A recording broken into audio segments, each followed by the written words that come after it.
Hi guys, I'm Mike. And I'm Stephen. And this is F1 Fanatics.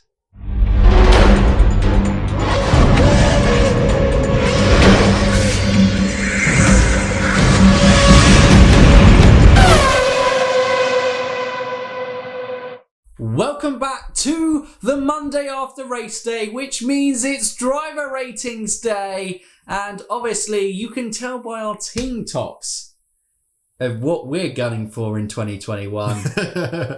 Checo! Race victor in the Sakhir GP. And it was a pretty damn good race. It was pretty incredible. Yeah, I really enjoyed it. There was a lot of action. There was a lot of things that went wrong. It had the drama. It had the surprising podium. It had overtakes. It had it all, pretty much. All the ingredients you need. Well, other than rain. We nearly had a battle for the lead, which would have been the cherry on the top. But obviously, the drama took over and stole it. Absolutely. It definitely did. But if you're new to driver ratings, or you just need a reminder of what we do, we rate the drivers on the grid with a score out of 10 for their race performance in yesterday's Grand Prix. This week, I think we're starting off with me, which means... You have Haas. Which means we start off with Pietro Fittipaldi. Obviously, I believe he's grandson to Emerson. I think it's something along those lines from there. But Emerson Fittipaldi, 10. Obviously made it into the top 3 drivers. Yeah. Coming last in his first Grand Prix. Yeah. Well, he's made up positions there. Absolutely. 3 positions gained. That's incredible. Absolutely. Not many drivers made up 3 positions that race. So absolutely, especially in a Haas. Pietro. Yeah, well, what did Kevin Magnussen do? Nothing.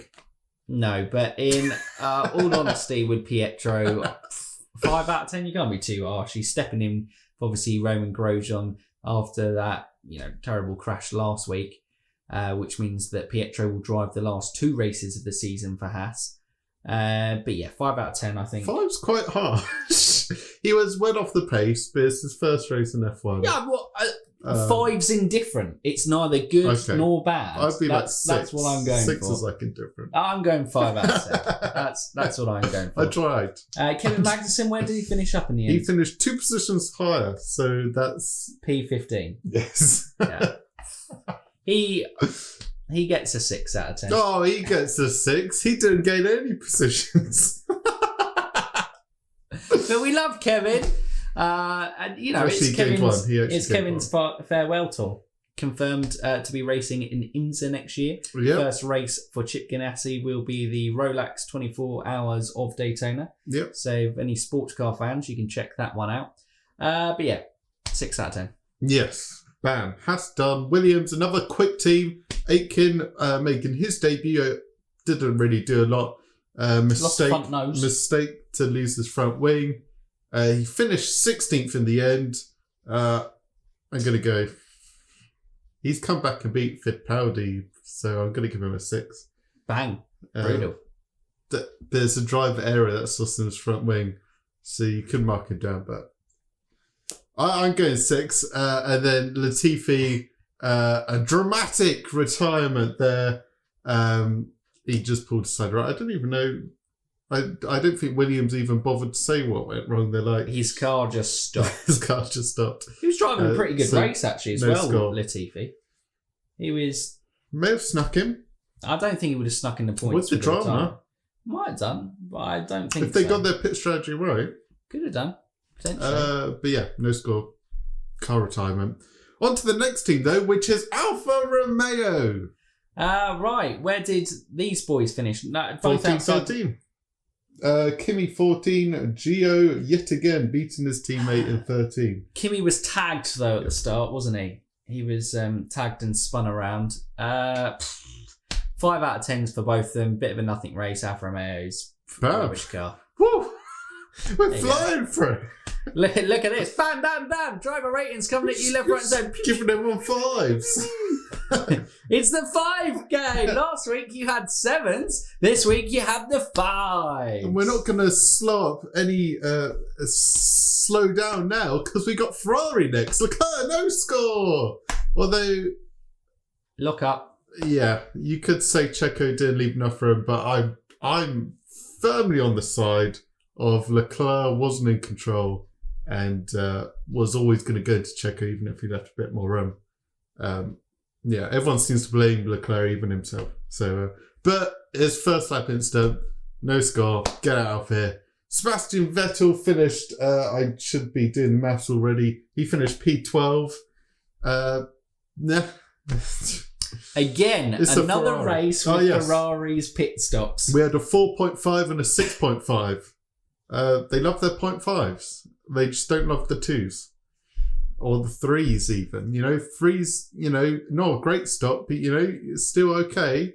4, no. 6, and it's the guy. It's the guy on the front left. I feel like every time it's the left side of the car.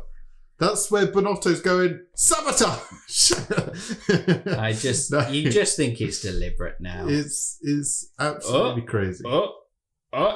How does this? I meant to press that button to take the tyre off. Oh, that makes sense now. No, I don't know, but it pretty much Seb probably would have been in a shot of points, actually, in the things, but 2 poor pit stops stuffed them. Lost in track positions and horrific. So I'm not going to be too harsh, but going to be a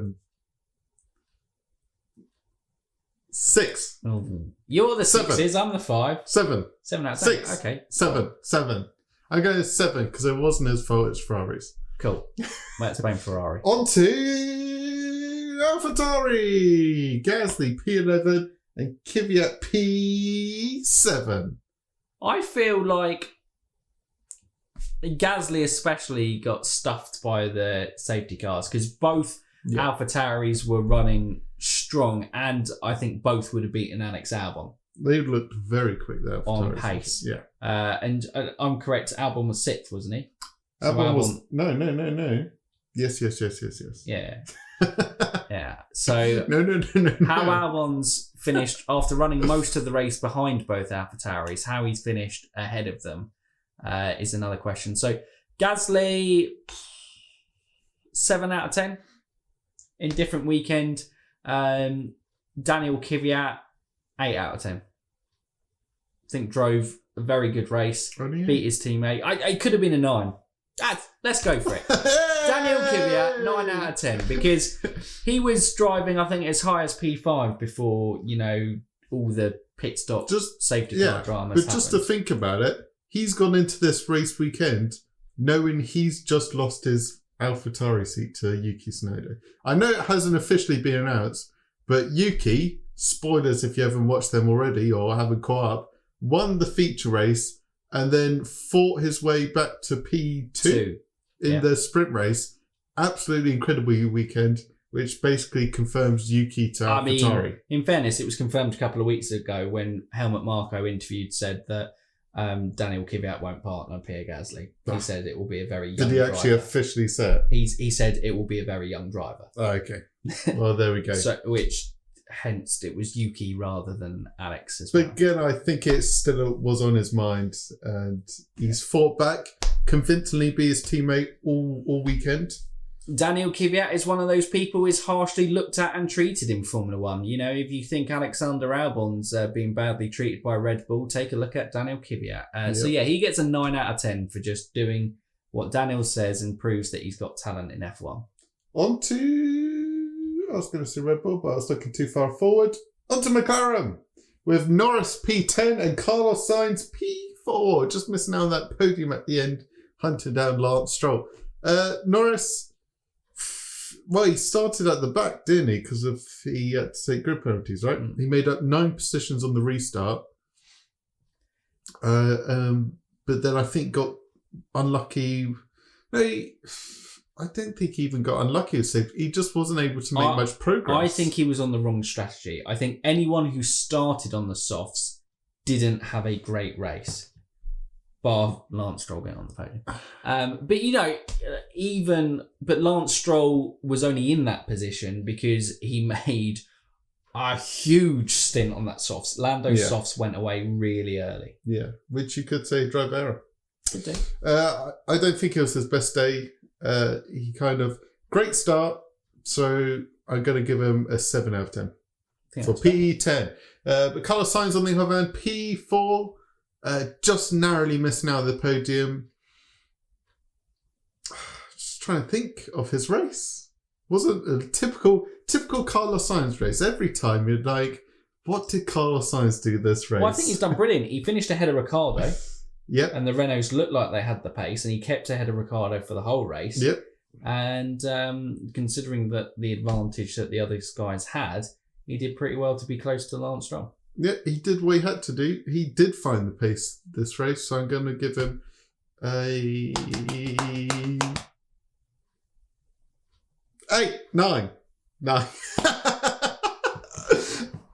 I keep changing. I can't make up my mind. 9 out of 10 for Carlos Sainz. There we go. Way! I convinced you for KVYAT. You can go 9 for Sainz. But on. That's McLaren done. Is it Red Bull? Topsy-turvy. No. It is obviously the 7-time champions, 0 mistakes, perfection. Oh, Team Mercedes. How many errors did they have this race? They had wrong tyres on Russell, brakes on fire with Bottas, slow puncture on Russell. I don't want to be too negative on this because I want to be, positive for this race of you. Valtteri Bottas. I think this weekend compounds a lot of people's. A lot of people could go, look, he's had bad luck again this weekend. But let's be honest, even without the bad luck, he was nowhere near George Russell. If you take the race before the safety car, then that tells you everything. Exactly. You can use the mistakes and thing. The mistakes actually played out in Bottas's favour because he actually finished ahead of Russell, which no way should he have done. No. In any real possibility. So, for me, Valtteri Bottas, all things considered, 3 out of 10. Bam. I was thinking could be worse, but I won't go too bad. 3 out of 10 from there. He's had 4 years in that Mercedes. George has had 1 race. This should have been Bottas's race to cruise and lead from the front. Absolutely. George Russell shouldn't have been close to Valtteri Bottas.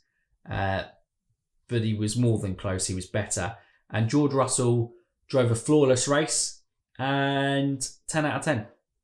I think absolutely flawless race. And as much as I'm so happy for Checo winning, and obviously we'll come on to Checo later on in the driver ratings, this was George Russell's race. It took Valtteri Bottas, did what we all say that Valtteri Bottas needs to do more to Hamilton and challenge him turn 1. Had a fantastic overtake once the pit stop cock-up had gone from there to overtake Valtteri Bottas for track position. Yep. Oh, it was beautiful. Then was catching, Sergio Perez before getting the puncture as well. Everything that could have gone wrong. Had power unit issues that was losing him time to Bottas as well. He had lots of issues in the race to contend with. Finally, he gets a championship point, which is the least that he deserved from today. He deserved the race win. It's 10 out of 10 for George Russell. Brilliant drive and cements that he will be a star of the future. Wow. We've done AlphaTauri, on to Red Bull with Max Verstappen, one of the saddest crashes this season. Avoids spinning Checo, and then the gravel just goes, it's your day, mate. Go home. You've had enough. And it probably would have been his day. I think with all the chaos, that would have been Max's race win easy. Yeah. Well, the other Red Bull, the second best car on the grid, should be taking advantage of a crazy day where neither Mercedes are in the top 3. His teammate isn't in the race. Leclerc's not in the race. The second Red Bull should be cleaning it up. It should be the janitor just mopping up P1 or a podium at least.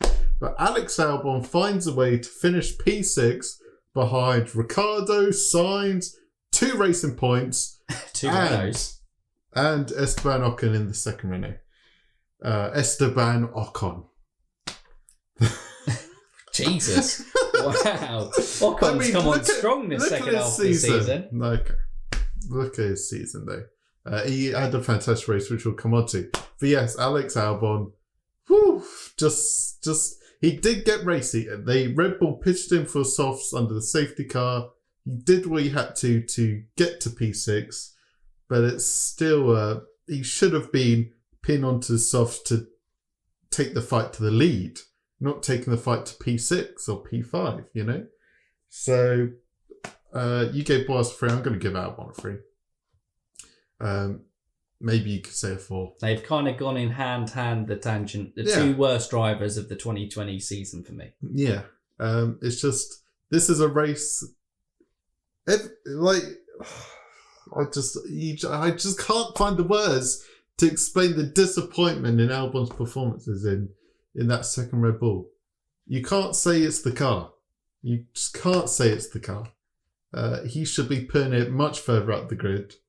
And he should be taking advantage of these kind of races where Mercedes gift it to the rest of the field. At the very least, he should have been on the podium. Yeah. If he came P3, you know, okay. Maybe. Because you could argue that the Racing Point was very quick, which is very quick this weekend. Yeah. But the bare minimum he needed to podium, and he finds a way incredibly poor in qualifying again, getting knocked out in Q2. Yeah, that's Alex Albon. But yeah, look, I'm not going to blame Alex Albon anymore. I blame Red Bull. If Red Bull give Alex Albon a contract, then that shows a complete lack of ambition from the team. Yeah. So yeah, enough of Albon. On to Renault. A more positive weekend with Ricciardo P5 and Esteban Ocon, as we were just saying, P2. Ricciardo, actually, a rare race that he's been outperformed by Ocon. Struggled, really. I think practice wasn't really with it. I don't think he was a fan of the outer loop. No. Just couldn't really get it together and find any real performance from Ricciardo. But P5 in the end, it's still a strong performance from Renault. Is it enough? He probably should have beaten the battle for Carlos Sainz. So I'm going to give him a 6 out of 10. Because I think... For his standards. For his standards that he set this year. And I think they needed to... I think the Renault was the quicker car from the McLaren. I just think Sainz drove a very good race. Yeah. So like we've given credit to Ricciardo in the past, we have to be harsh on them here. So I think it's a 6 out of 10 for Daniel Ricciardo this race. And Esteban Ocon, in fairness, we were watching the race and I was like going, look at Ocon, where is he in comparison? Started outside the points. I was always positive. Stephen was. But, you know, he's taken advantage of the situation and he's driven his best race for Renault.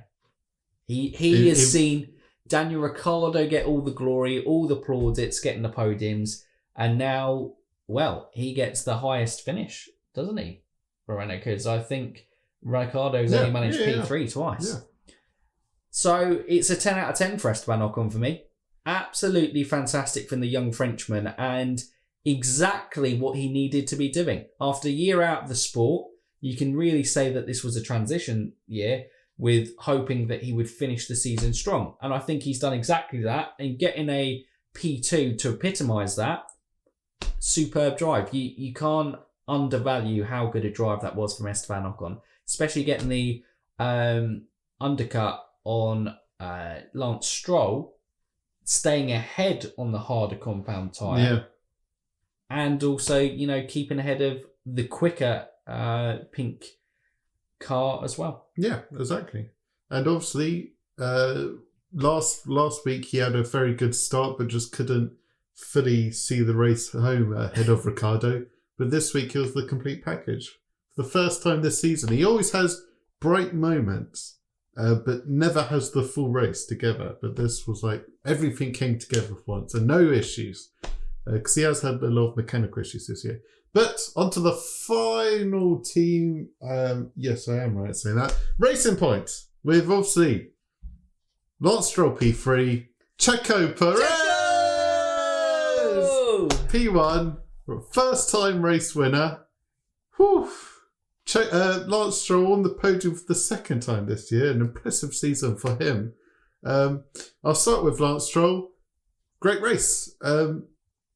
Always looked he was in that AlphaTauri sandwich, and they came out behind of the AlphaTauris after the first stint, but strategy came into hands.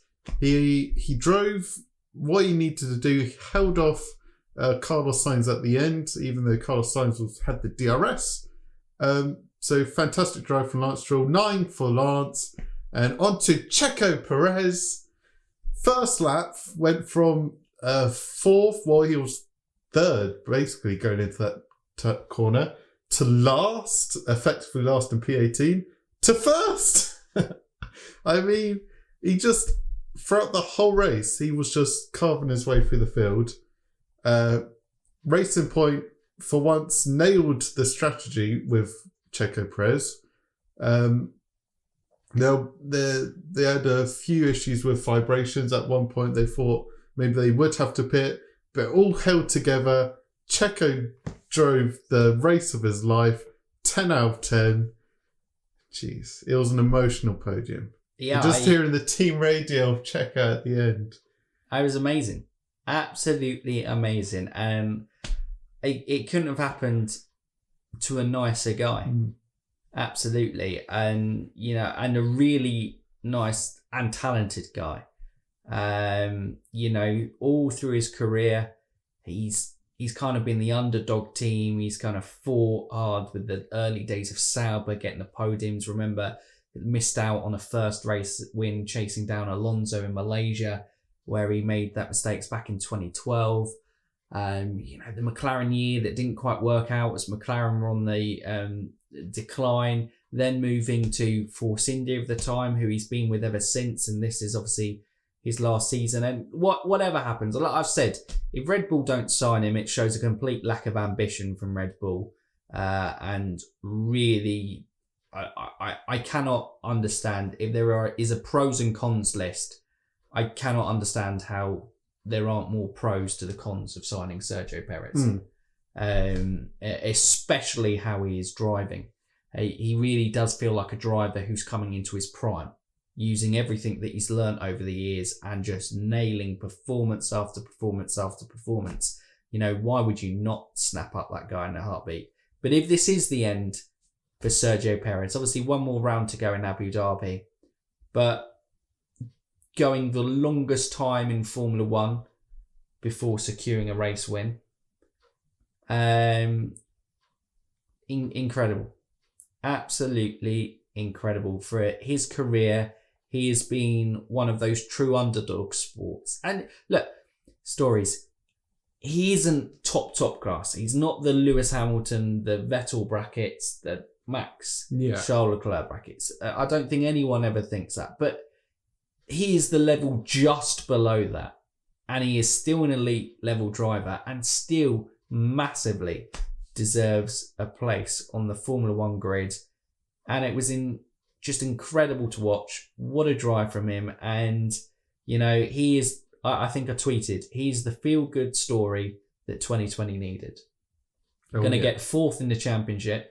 Just what I'm pretty sure that race win basically confirms it into the last round. I'm convinced it does, yeah. And I think, bar obviously retirements, I think that is if he doesn't get a seat for next year, that will be the highest place finisher of anyone in the Formula One Championship without securing a seat for the following season. It's ridiculous. It's mental, absolutely isn't it? Ridiculous. But what a drive from Checo, and what a way to top off that race. George, the shining light, the beacon, his time will come. There's no doubt about that for me and George Russell. I mean, he showed it this weekend that he deserves that Mercedes seat. Absolutely does, 100%. But the overriding feeling of Checo getting the win, if I had to sacrifice George's first win for this, I absolutely would pick this scenario. George still got points. Absolutely. Let's not be too sad about George. He got his points. Happy days. See you in a Mercedes soon. In a couple of years. Maybe next week in Abu Dhabi. Maybe, yeah. Maybe next week. But that is the end of driver ratings. We hope you've enjoyed. As always, let us know your ratings in the comments down below. It will be fantastic to hear from you guys. And if you're new around here or haven't done so already, what can they do, Stephen? You can like, subscribe, and ding that bell. Ding it! So for now, UF1 fans, keep racing!